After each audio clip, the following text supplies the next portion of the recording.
data for the month of April, which is flashing on your screen. So it's come in lower on a month-on-month basis. 0.85% is currently where the WPI data for April has come in, and that compares to 2.05% month-on-month. So there has been a softening which has taken place. Lata has more details. Over to her. Lata.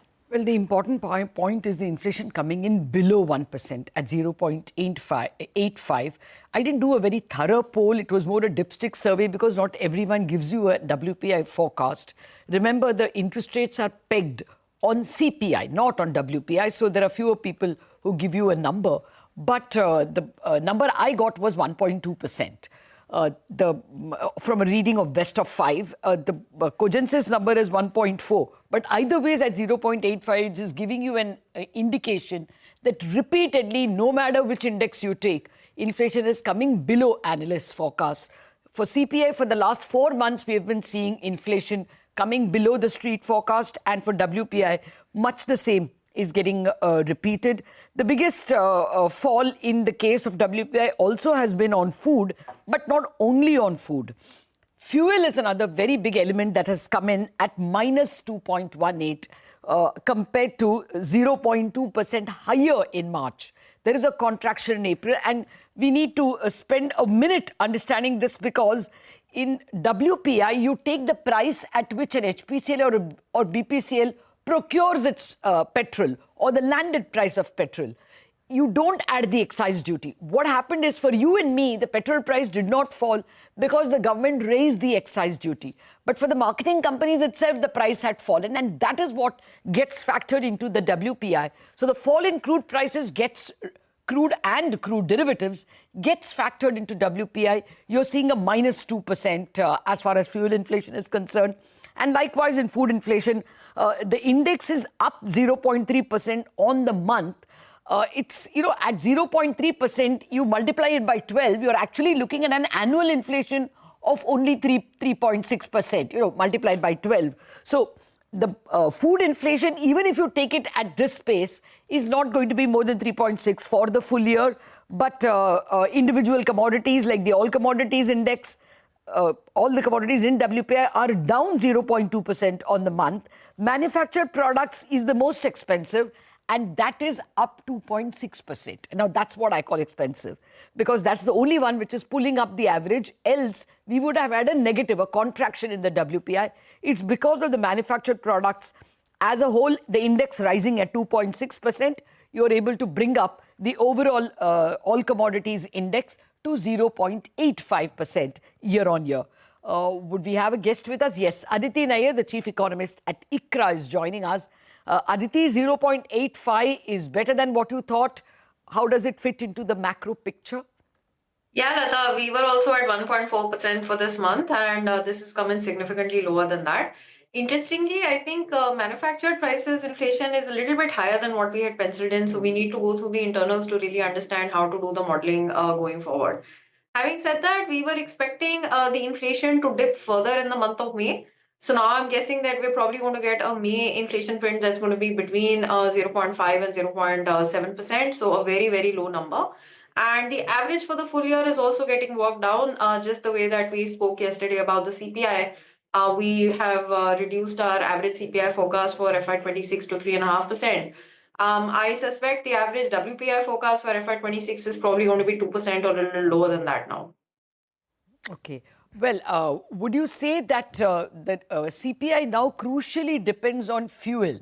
Because in WPI, the lower fuel price is already getting reflected. We are having a fuel inflation of minus 2.1%, I think, year on year. So there is a contraction in fuel prices. Okay, minus 2.18 is the fuel index. If at some point in time the Indian government is able to, not take away our fuel gains as excise duty and instead pass it on to you and me, can you even undershoot 3.5? In that case, yes. But I think there's a low probability of that being passed through to us. One more small thing I just want to point out as far as fuels is concerned, if you look at the overall WPI particularly, electricity tariff revisions would now be underway. So the next 2-3 months are pretty crucial for that. So that will start working into the data only over the next couple of months. But overall, we're looking at a very, very benign WPI, benign CPI for sure in FY26, and obviously opening up the space for continued rate cuts over the next few months.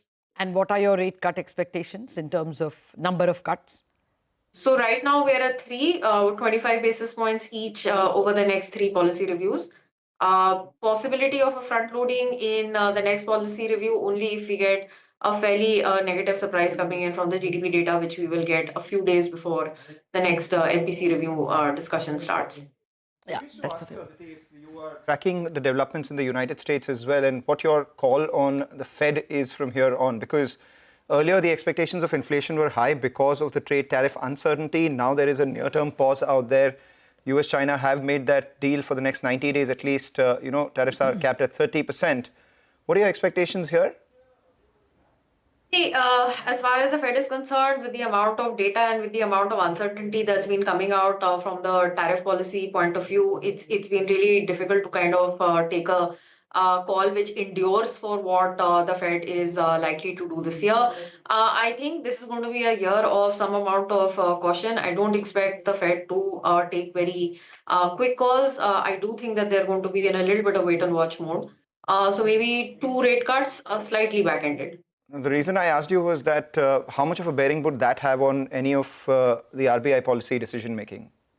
Look, if the CPI inflation in India is going to be below 4%, I think we need to really go with the domestic growth inflation fundamentals. Point taken, Aditi. Actually, we look at interest rate differential only because there is an inflation differential. But when the inflation differential has narrowed so much, I mean, what is the US at 2.3 and we are at 3.1 or 3.15.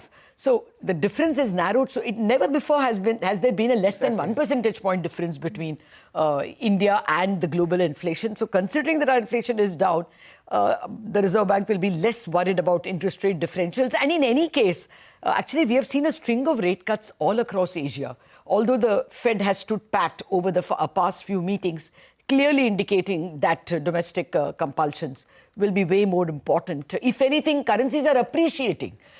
Initially, or hitherto, people didn't want to go against the Fed because you expect a run on the currency. Now you would be very glad if there was a run on the currency. It's appreciating too much. So I think, as Aditi points out, now domestic considerations will far outweigh what the Fed is doing because of political economy itself becoming very domestic thanks to high tariff walls. Aditi Nair, thank you very much for joining us. The key takeaway from the inflation numbers is that once again, it is lower than expected and may accelerate the extent to which even the CPI inflation will fall, provided, of course, there is a cut in pump prices, in fuel prices at the pump. I just want to point out one thing.